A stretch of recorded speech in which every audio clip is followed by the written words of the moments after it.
we'll have plenty of time after the presentation to ask as many questions as you like. So welcome everyone, and Khulood, it's over to you.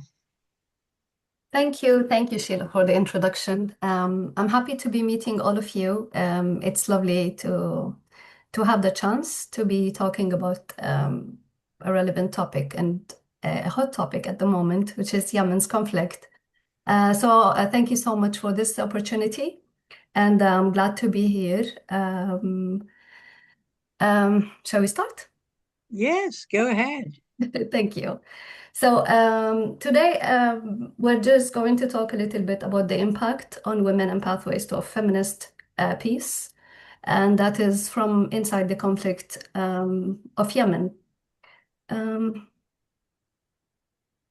Sorry, I think my screen froze. Just bear with me, please.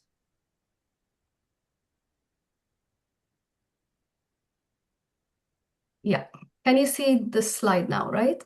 Yes, Great. good. Thank you.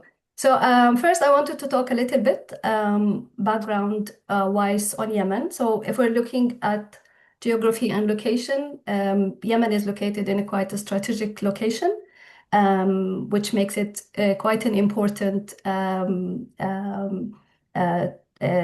for global trades, and that's part of the current question. Or the current conflict. So it's located in the southern part of the Arabian Peninsula in the Middle East. And as you can see the borders, so it borders Saudi Arabia to the north and Oman to the east, with coastlines along the Red Sea and the Arabian Sea. A little bit more on population and society. So Yemen has a population of, to be exact, 42 million people. And the majority are Arab with a diverse culture, but mostly influenced by ancient civilizations. Arabic is the official or the main language in Yemen, and Islam is the most dominant religion. In terms of a historical overview, so Yemen is home to one of the oldest civilizations, and which is the ancient kingdom of Saba. In the 20th century, it was divided into north of Yemen and south of Yemen. But before it was unified into one country in 1990. And there are current political instabilities, which has persisted since unification, since 1990. And since then, there were constant or periodic conflicts and governance challenging taking over. So in terms of the conflict, there were several conflicts from unification, but I'm going to focus a little bit more on conflicts that has started since 2014. And that was between the internationally recognized government and Houthi forces. So where we are talking about the international recognized government was basically in control of whole Yemen. But since 2014, when Houthis took over Sana'a, which is the capital of Yemen, it was divided under the two entities. So the conflict has again escalated in 2015, which involved a lot of international actors into the field of Yemen. And since then, the governance remains fragmented with multiple actors controlling different parts of Yemen. So it remains deeply fragmented until now, especially that the internal conflict dynamic with the Iran-aligned Houthis movement. It controls so much of the north, as I mentioned, including the capital Sana'a, and it continues to govern key territory independently of the international recognized government. We also have the STC, which is the Southern Transitional Council, which is backed by Saudi Arabia. So this is under the internationally recognized government, but has expanded its powers against certain areas of south of Yemen. So since it was backed by Saudi Arabia, it did lead to internationally being recognized, and it was based in Aden, which is the temporary capital of Yemen currently. It has recently fought forces in the south just to regain controls of parts of Yemen or southern parts of Yemen. And after the clashes with the UAE-backed Southern Transition Council, at the moment, the whole southern part of Yemen is under the internationally recognized government.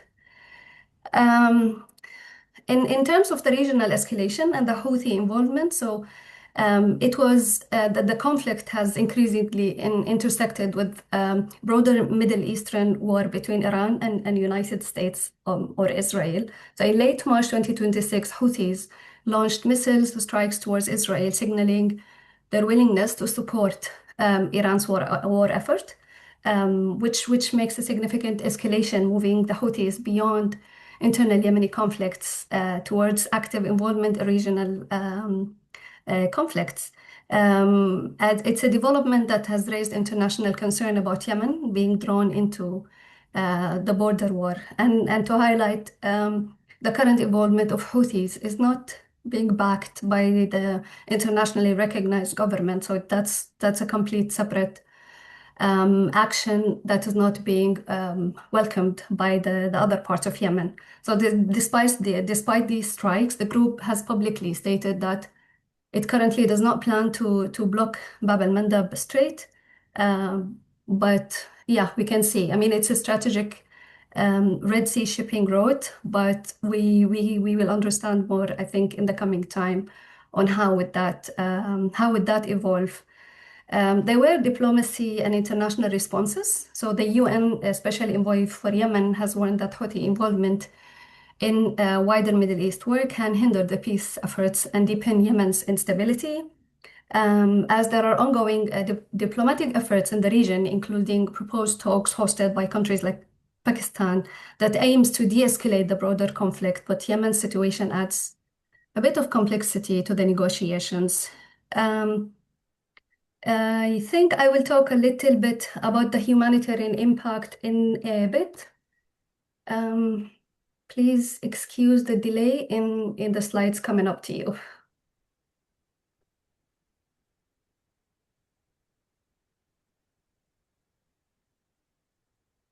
Yes, so in terms of the humanitarian crisis, so Yemen is considered as one of the worst humanitarian crises. Millions are facing food insecurity, acute malnutrition, lack of healthcare, and a big number of displacement all over. So the conflict has severely damaged infrastructure. We're talking about schools, hospitals, roads, all types of infrastructure. And around 21.6 million people are in dire need of assistance at the moment. There is still massive internet displacement. The current aid is not reaching all the displaced numbers within Yemen. And there is a serious collapse of health and education and infrastructure, as mentioned. That, of course, has a direct impact on economy. So Yemen is unfortunately considered as one of the poorest countries within the Middle East. Its economy basically relies on oil, agricultural remittances.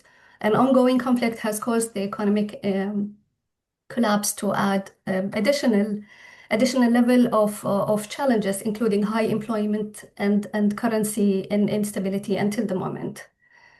There is also a specific economic marginalization perspective on women. We're talking about extremely low female labor force participation, which is approximately 6% of the total labor, which is limiting to women's access to income and having economic independence. Increased poverty rates among women-head households, especially after they have lost the main provider in wars and conflicts or due to recruitments. And there is high concentration of women in informal, unstable, and low-paid employments at the moment. To dive in a little bit more on the gendered impacts, There is heightened vulnerability to poverty and displacement and GBV. There's an increased unpaid care burden amid crisis and collapsing services. There is severe mobility restrictions limiting access to work and aid, and also there's limited access to services and decision making, especially for displaced and rural women.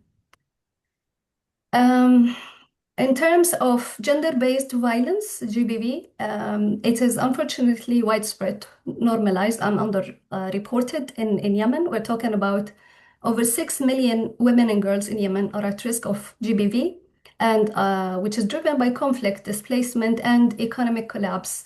While it's very challenging to have any access to life-saving protection means or services, which are continuously in decline and collapse. 6 million and women and girls are at risk. There is crisis within the crisis because of the conflict and the ongoing economic collapse, widespread GBV. We're talking about early marriages, exploitation, and so much more. And there is also high risk in IDP camps, where there are a lot of harmful coping strategies that are not making the situation in the humanitarian camps any better. And it is also underreported and underfunded, unfortunately. Why women as peace actors? What women do as peace actors within Yemen? They are currently leading local mediation and humanitarian efforts. So they're playing such a crucial role in community dialogue and aid delivery, where there are rural areas where male humanitarian workers are not to be in contact with female house-headed houses just because of social constraints. And this highlights the importance of why women would be quite crucial to be leading local mediation and humanitarian efforts as well. We're talking about driving grassroots peace initiatives or mobilizing. Sorry? Sorry, did someone want to say something? Hmm? I thought I heard someone speaking. No, it is. Yeah, so driving grassroots peace, we're talking about mobilizing local networks to resolve conflicts and foster social cohesion. And we're talking about this in terms of courts and legal aid being stopped due to conflicts. So we're talking about mediators. And in many cases, women mediators play such an important role in solving short-term problems within the communities. It's unfortunately that they are unrecognized contributions, but it does affect and leads to a more facilitated process of peace. There are a bunch of barriers that can discourage women to participate, and we're talking about social and cultural constraints, norms that limit public roles and leadership to only men. There are security and mobility risks. The conflict does not make it any easy for women to move around areas to be able to participate. There is also limited decision-making access. So there is underrepresentation. If we're talking about the local level, we're talking about local councils with 100 male representatives and 2 female representatives, which shows how underrepresented women is there, which increases or highlights the barriers for inclusion or participation. We're also talking about economic and resources barriers, lack of funding or support or even protection for women to join and to be part of the peace support. And again, as we have mentioned earlier, there is a recognition gap. So any contribution that is done by women is often overlooked or undervalued, which makes it another barrier for participation of women. In terms of feminist peace approach, why would feminist peace approach be helpful here because it challenges structural inequalities. It tackles the power dynamics or the imbalances in power that affects that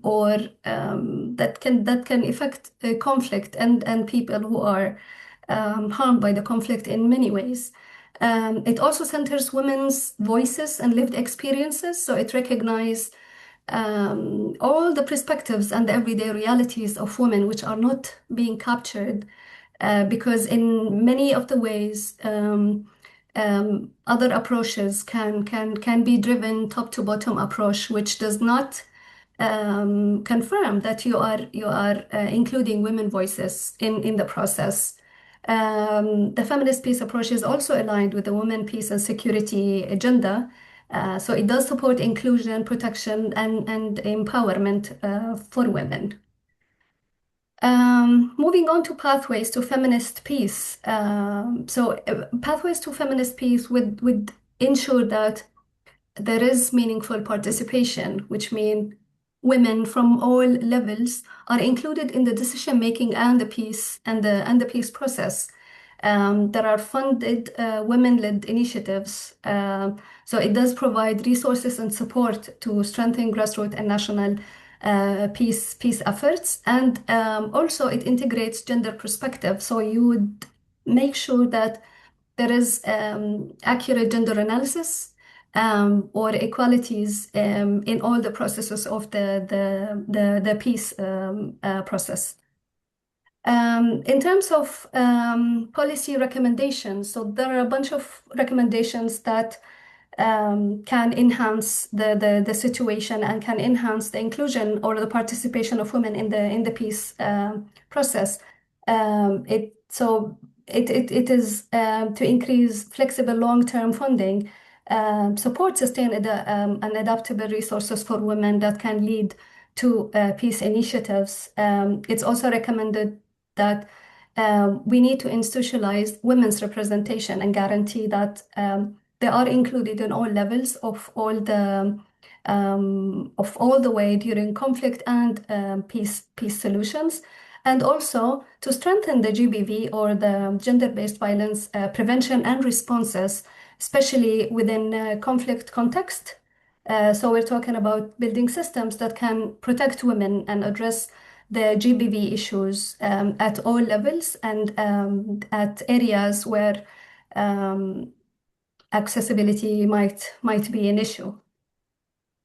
So in conclusion, sustainable peace depends on gender inclusion, and we can't neglect the fact that women's voices needs to be heard at all the levels to ensure that we are actually building a peace process that targets all people and captures all the voices to ensure that we are building a bottom-up approach of peace.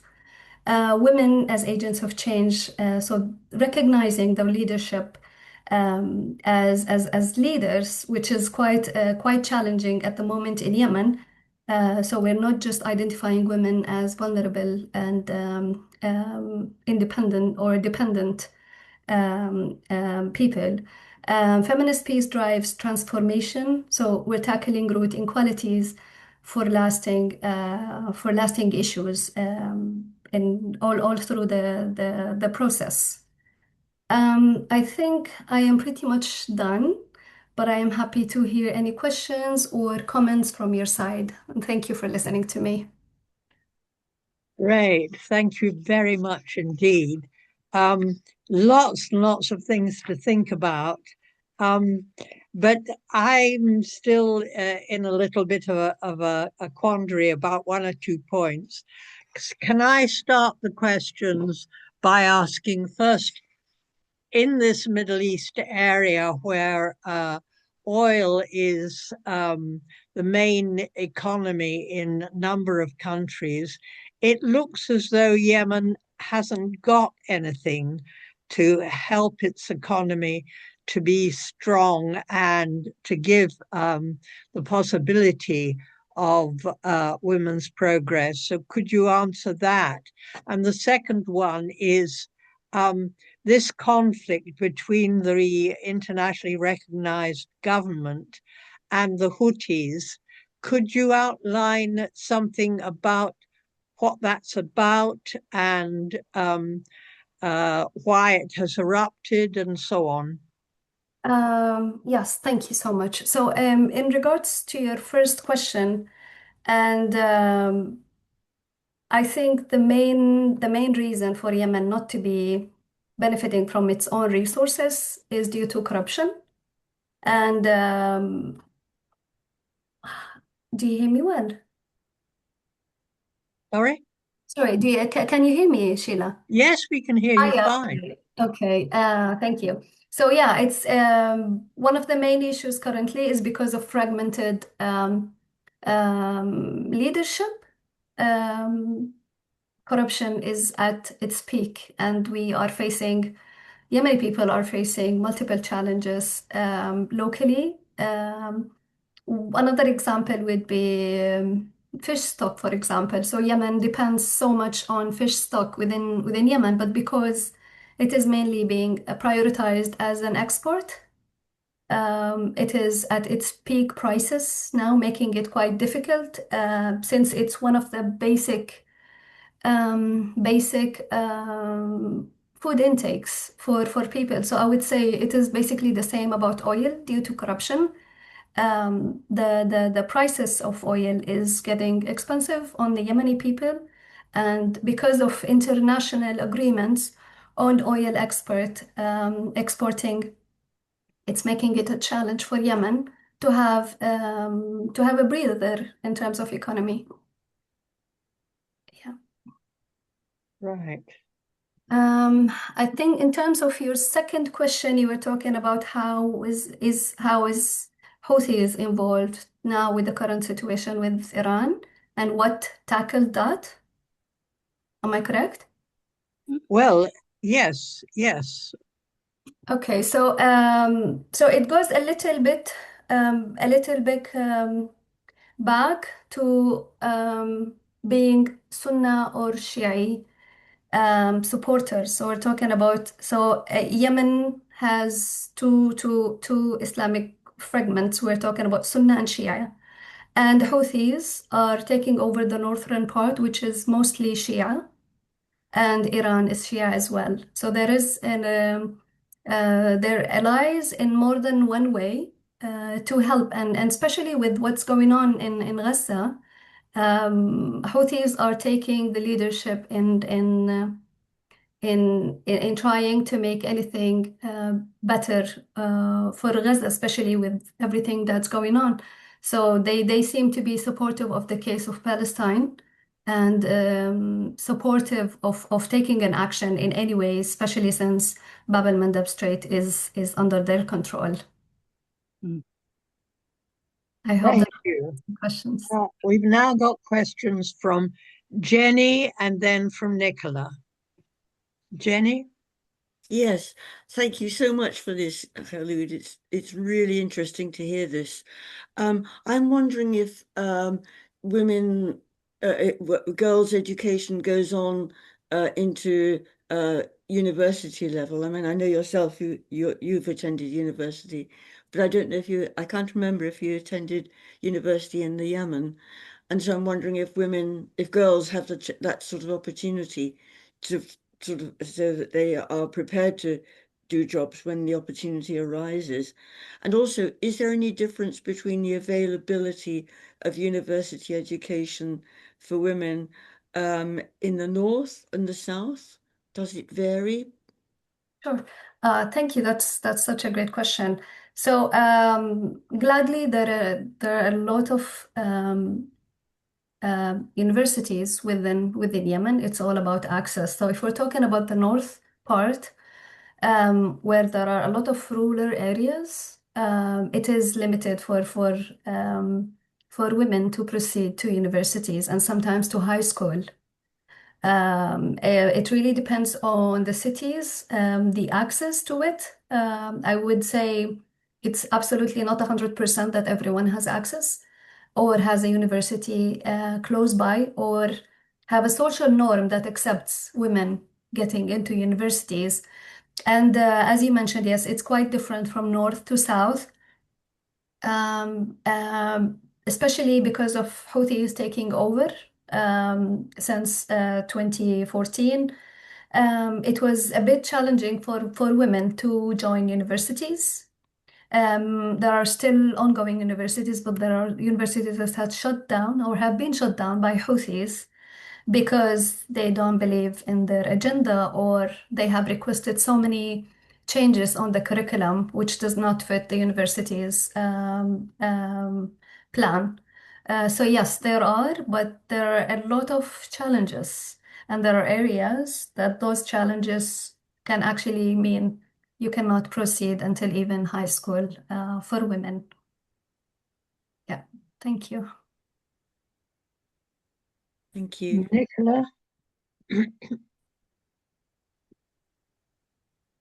Hello, thank you so much, Khulood, for giving us this presentation. So I had a question about the way, if you could say a bit more about how direct military actions are impacting on civilians and including obviously women. Like we've seen in the past couple of years or so, especially Israel, but also now the US in Iran, directly targeting civilian infrastructure, hospitals, schools, sewage, water, as a method of warfare. And I wonder whether also there are examples of this also happening in Yemen. Do the fighting groups, armies, also specifically target civilian infrastructure as a method of war? You mentioned that there are camps of IDPs, so I wonder whether that is sort of related, that it's a form like the destruction of civilian infrastructure is a way of depopulating certain areas for military purposes. Yeah, I just wondered if you could say a bit more about that, and the degree to which there's also then possibilities for the rebuilding. Like, is there any reconstruction that's allowed to go on, or are there some areas that are under siege, or can you say a bit more about those sorts of conflict conditions where obviously women are always going to be disproportionately impacted? Sure. Thank you so much for the question, Nicola. So I would say the international targeting, whether it was the Saudi-led coalition or the Houthis in the conflict that has happened between the South and the North in 2015, they both have unfortunately targeted infrastructures and which have led to displacement of so many areas into areas that do not have the capacity or the needed infrastructure to host IDPs. So that made it challenges, including camps, and especially with all the funding shortage. We're talking about UNSCR being facing huge challenges just to be able to cover the existing camps, especially with all the access limitations to the camps, um, whether for the displaced people or the refugees, or whether it's for the humanitarian workers being able to access. So yes, it did affect so much of the infrastructure. There are gladly some infrastructure plans and development plans currently, and they were mostly funded by international donors. So we have UNOPS, we have World Bank working on the agriculture and fishery side in specific. We have UNOPS working on infrastructure, roads, and public places. So there are a number of organizations, but there are also countries from within the Gulf. We're talking about Emirates, for a certain time, Saudi Arabia, lending a hand in aid in rebuilding the infrastructure within Yemen. There are areas, as I mentioned, they are depopulated, so people are not living there because there are no other services at the moment. But there are some plans of development currently.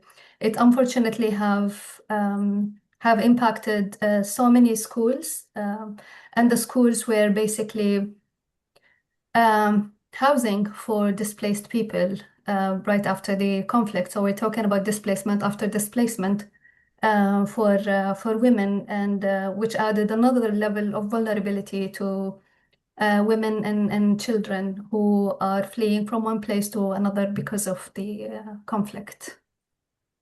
Yeah. Thanks. Thank you. I'm looking for someone else with their hand up. Pat?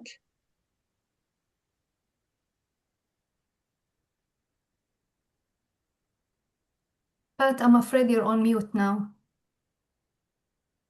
Sorry. I was interested in what you were saying about the requirement for early marriage and the social constraints. And I was wondering whether there is really any difference between the two main areas, the Houthi area and the internationally recognized government areas, and whether they're saying on the surface that they're different, or whether it actually is different. What do you think about that? Thank you. Well, I don't currently have numbers to share, but from the current situation and due to recruitment of kids within Houthis army, unfortunately, it's more the numbers are higher in the northern part of Yemen than the southern part. And basically because the monitoring or courts are under the influence of Houthis and not the Yemeni law, which states that these are not to be proceeded and these are not accepted within Yemen constitution. So yes, there are differences. I'd be happy maybe send an update to you if you'd like. Personally, I can send you numbers, but unfortunately, I don't have them now. Right. Thank you, Pat.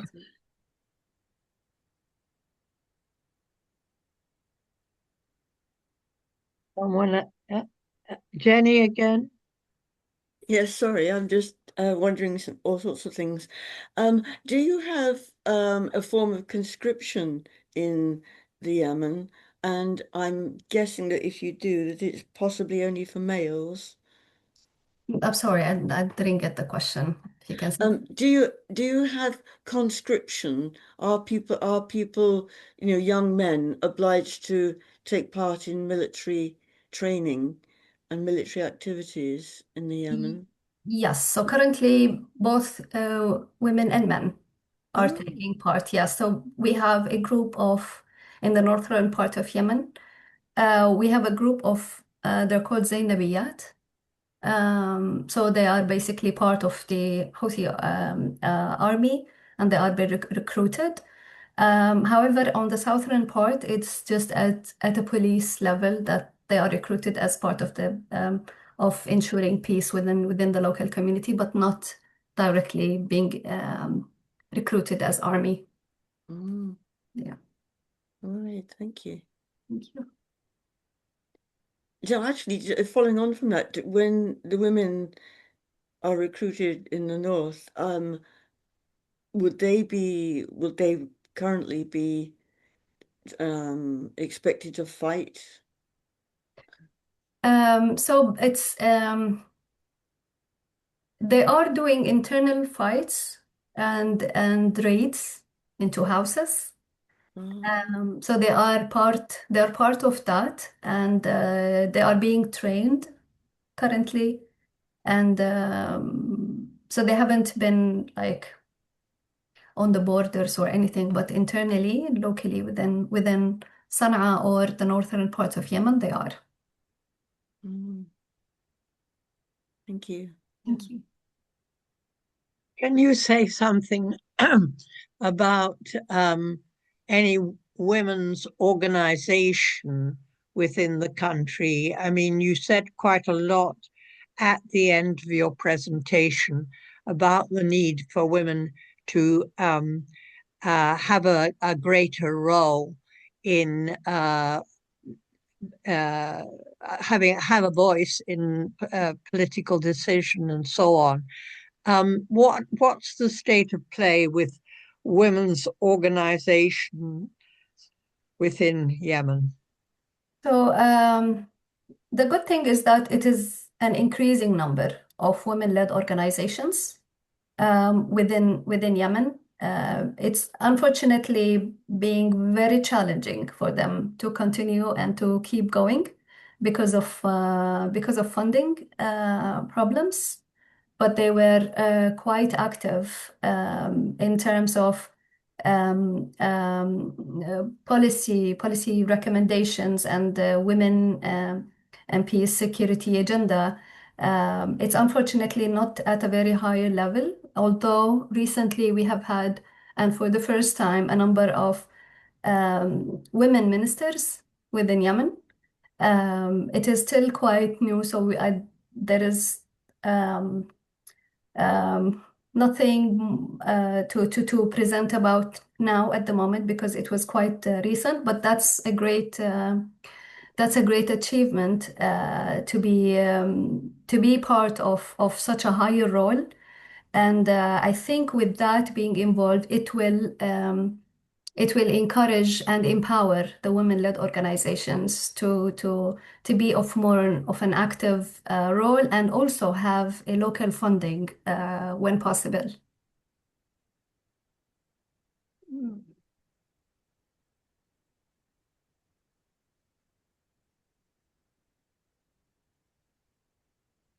Looking for hands up.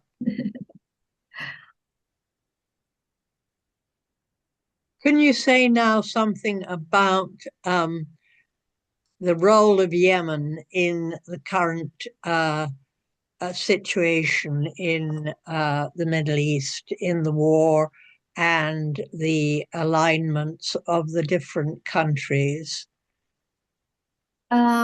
Sure, yes. So, and if we talk about it like in terms of internal conflict dynamics within Yemen, so as I mentioned earlier, we're talking about an alliance with Houthis, so the northern part of Yemen and Iran. And that means a territorial protection or support to Iran, which is independent of the IRG or the internationally recognized government within Yemen. So with the UAE being out of the picture from the southern part of Yemen, we're only looking at Saudi Arabia leading or supporting mainly the internationally recognized government. But I think the conflict or the war that is currently going on between like Houthis and the missiles strikes towards Israel is giving the entire Yemen some challenging time, and there are negotiations or discussions within Yemen and about the disapproval of the internationally recognized government of these actions. But since they're two separate entities with two separate supporters, there don't seem to be a way where they can come on the same table and agree on certain terms. So with Houthis taking control of Bab al-Mandab, there is no support that Saudi Arabia can do, especially that it borders with the northern part of Yemen, which can be challenging. And there were some strikes from within the northern part of Yemen into Saudi Arabia. So that is taking Saudi Arabia outside of that discussion and putting Houthis directly in confrontation with the international organizations or other countries as well. But yeah, I think I mean, it's affecting so much, and it's increasing layers of vulnerability, especially on the northern part of Yemen, because especially with the involvement of Houthis within this conflict. A lot of UN organizations have already closed from the northern part, which increases another vulnerability level to the humanitarian crisis that's already ongoing. So it means that Yemen is still or remains politically divided, like between the Houthis controlled, which is at the north, and the Saudi-backed government, which is in the south. But the conflict recently has taken on a regional dimension. But before, it was basically Saudi Arabia and UAE, alongside on Yemen, with the conflict that has happened internally between the north and the south. Yeah. I hope that covers your question, Sheila. Well, I'm still puzzled about the different elements and the reaction within the Gulf area to the fact that Iran has decided to attack and bomb infrastructure within other countries, so that although we're seeing it as the United States and Israel attacking Iran, Iran is using these American allies and their bases and so on as elements to attack. Yeah. Do you have any comment on that? Well, I think that's a little bit beyond the Yemeni conflict in terms of so that I think the main connection between the current conflict is the Yemen or the northern part of Yemen not allowing ships or affecting or sending missiles on ships that are going through Bab al-Mandab. And that's the common thing that Iran and Houthis are doing, which is controlling the straits at their side.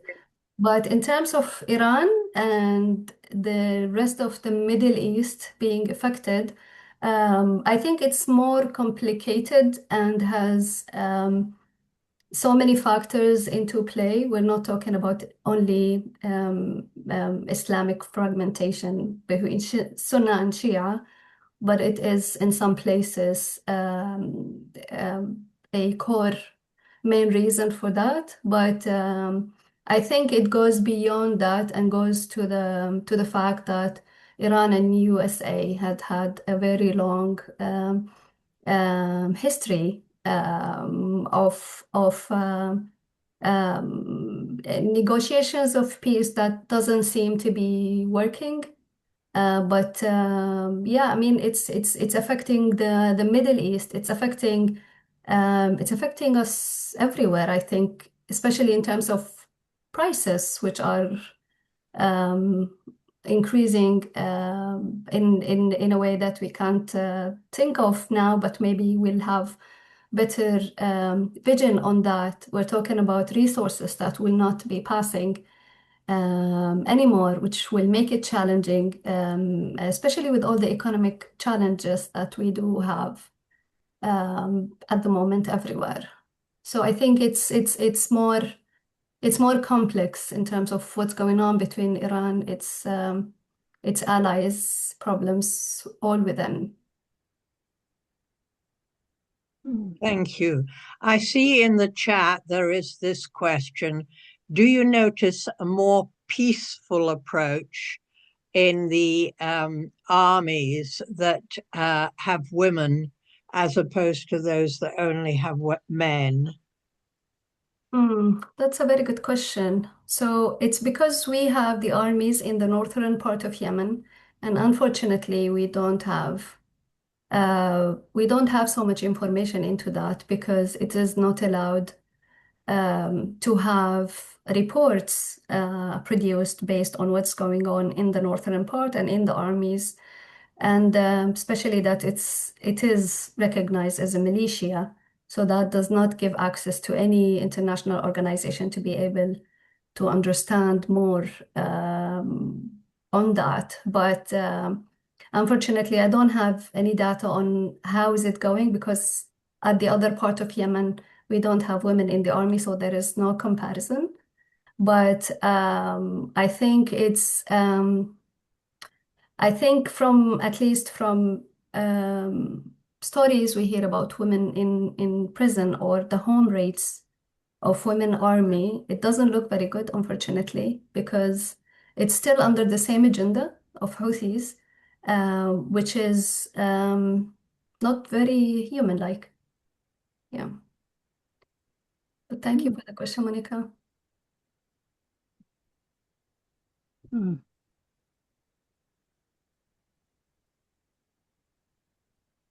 Pat? I was just looking at the slide that you've got on there, and I do think that picture is absolutely beautiful. Is that part of Yemen? And that was my first question. And my second question relates to your resources, really, because there's been a lot on the news about America threatening to bomb desalination plants and all sorts of things around this area. And I'm just wondering if we've got water around here, or whether we haven't, or also how dependent you are on desalination plants. Thank you for the question. So yes, the picture is actually from Socotra Island in Yemen. And these are one of the very famous trees within the island. It's a bit far away from Yemen, but it is under the internationally recognized government. And yeah, it's a beautiful area. Certainly would advise any one of you to to actually visit when possible. Dragon trees, yes, Monica. And in terms of your second question, so no, we don't have many desalination systems in Yemen. Many of them were made by international organizations, and Yemen all over is having a challenging time in terms of water access. So we're talking about areas that do not have access to water for days. There are areas that don't have access to water at all. So they will have to go through so much distance just to be able to get a water truck or a resource of water. But it's quite challenging. And as I mentioned, there were a couple of desalination systems that were proposed by organizations and conducted by organizations. They're unfortunately quite expensive, and it's very expensive to maintain them. Yes. But there is a number, and if a hit happens at one of the destination systems, I think it will make a catastrophic impact on the surrounding areas and maybe other areas depending on that system.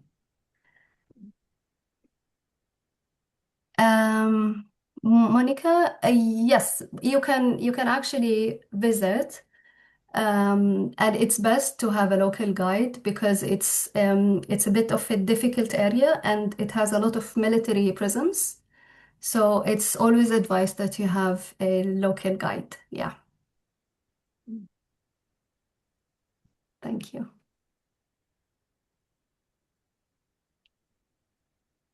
Any other questions? Yes, I'm looking.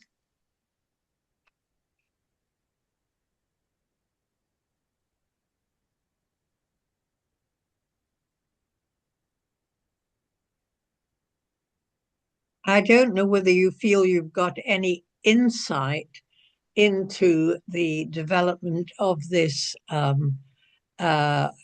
ongoing war situation and possible outcomes and so on. Um, Unfortunately not. It's Okay, quite tricky, especially that there are no discussions between the IRG and Houthis. no. So I don't think I would have good insights, at least until now. And does the population large recognize that there are, as it were, two states within Yemen? Is Yes, that accepted? it is accepted because people think that since the unification, things have not been at its best in the best interest of the people from the southern part of Yemen. So at least in the southern part, there is big acceptance of it being under even two separate controls. But yeah. Okay. Jenny. Sorry, it's me again. Yes. I was just thinking about the hospitals, for example, with with the poverty that you were describing and the complexities of women being able to get a further education. I wonder whether women are working in the hospitals much as nurses and doctors, if that's the sort of route that women tend to take given the opportunity. Yes, definitely. That's a big road for women. There are high numbers of female doctors and nurses Mm, on both sides in south and the north of Yemen. So it's an mm, increasing number, especially since the universities and or the social norms accept this particular sector for women. So she's allowed to continue until university and masters if needed to be a doctor. And it's actually one of the things that are quite appreciated and facilitated for. It's interesting how women are, because it's a sort of caring job, um, in a very wide sense as well as in a narrow sense. It's interesting that women are welcomed into that in quite a lot of countries, I think, where restrictions are on women's jobs, but in hospitals they're more welcomed. That's how it seems, anyway. I totally agree with you. Yeah. I think for Yemen, especially, is because in many of the social contexts, a woman would prefer to go to a women doctor Yeah. Mm. or would not actually be allowed to go to a male doctor. So it's facilitated and it's encouraged by everyone. So there are areas or rural areas where they would request from one of the hospitals to have a female doctor Yeah. within that center to make it easier for the health care of other women patients.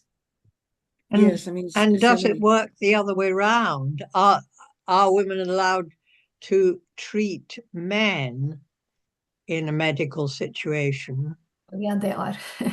Yes, so they are allowed to treat both. I would say maybe in specific in the dentistry, they would actually prefer a female doctor. But yes, they are allowed to work with both, but for families themselves, females and the males of the family would prefer a female doctor for females. Yes, yes. And do you think that sort of development is a help towards well, you could say, emancipation of women within society?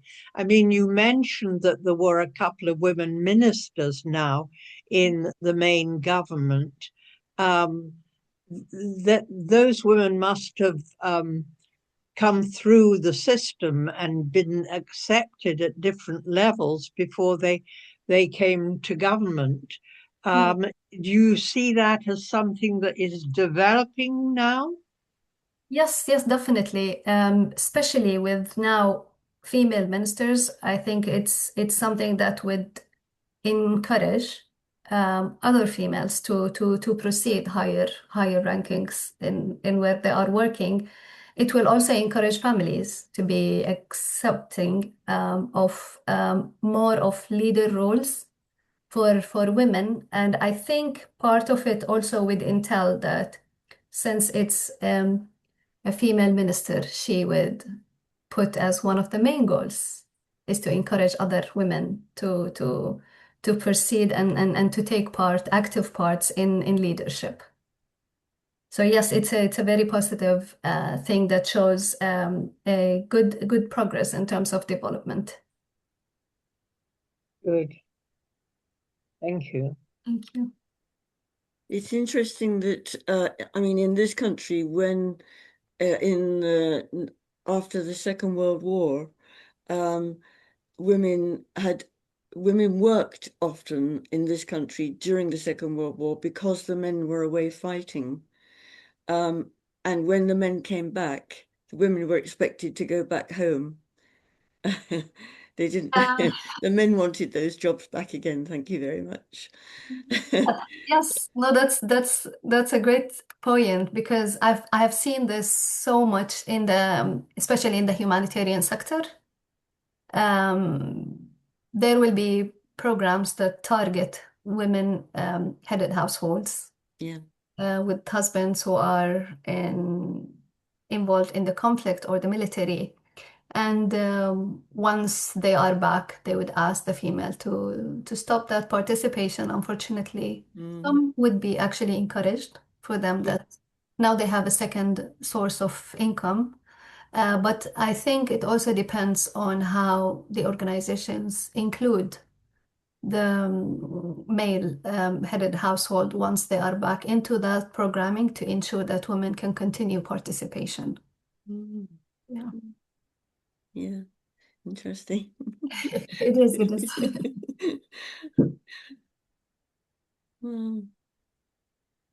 You talked earlier about corruption being a reason for the high level of poverty in the country.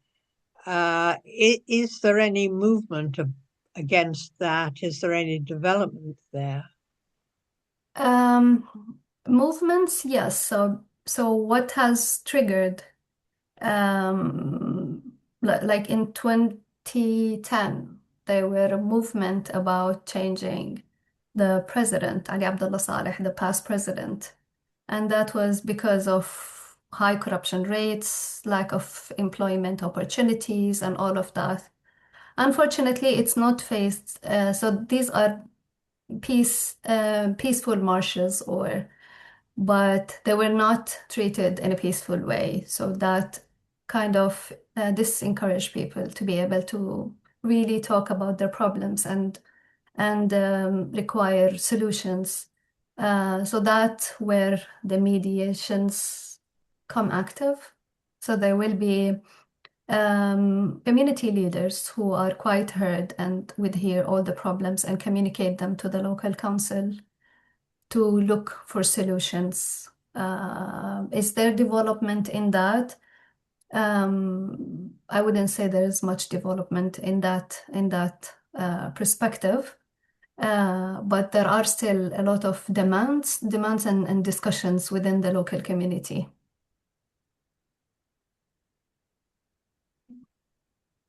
Thank you. Thank you.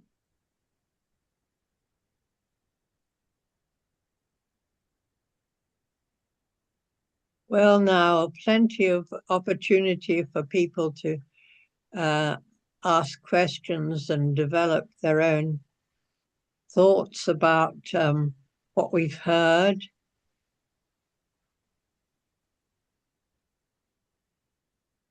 I keep looking to see if anyone else is got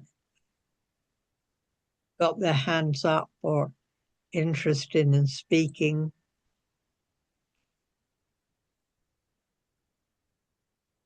Can I just say that it's so interesting to have such a wide-ranging, your knowledge is so wide-ranging about Yemen. It's really incisive, and it's so helpful to us to actually get a picture. Thank you so much for that, Jenny. I think being involved, especially in the humanitarian sector, did give me a big opportunity to be able to get involved in so much within Yemen. So yeah, I'm glad. But thank you for that. Yeah. I think Anne's hand is Anne, yes, Anne. Yes, thank you very much. It's really interesting. I was only able to come for the discussion, but it's really good. And it sounds as if you gave a wonderful speech. But I was just wondering if there's anything Wilf can do to support in any way. This may have been covered already. You know, what we can do here to help with the situation in Yemen. Thank you so much. Thank you so much, Anne. I'd be happy. I think I'm sure that the presentation is already with Wilf, and they can maybe share it with you, and I'd be happy to connect even after the meeting if you would like. So I think in terms of what Wilf can actually do, and this I thought about this during the discussion, and it's about the women-led organizations in Yemen being part or taking part, if possible, within Wilf. They will be able to give great insights as well on what is going on in Yemen. They will also be able to know or learn so much from the diverse group here, and maybe have shared interest in applying some of the learning between the two groups. Thank you. Yes. Thank you. Thank you very much. So we'll have the PowerPoint up on the website in the course of time. And it was very comprehensive of what you were trying to present, which is very good, very useful. Thank you so much. Well, I have enjoyed this so much. If you have further questions or comments, I'd be happy to cover them.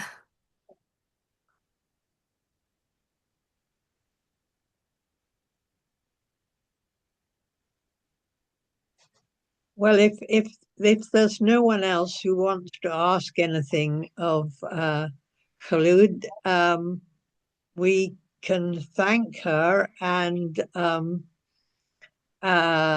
let her go if you have nothing else you want to ask her. We'll probably think of questions afterwards. Feel free to shoot them, Jenny, don't worry. Okay, thank you, Khulood. Thank you so much all for your time. I was happy to have this discussion, and lovely to see you all. It was Very really good. Well, thank you. Thank you and so much. it's been very, very, very informative. Yeah. Thank you so much. Thank you. Have a very good night. Thanks, Thank you. everyone. Have a Thank great you. evening. Take care. Yes, and I wish your country peace. Thank you, Jen. Yeah. Thank you. Always. Yeah. Bye. Bye. Bye-bye. Thank you. Bye, Bye-bye. everyone. Bye.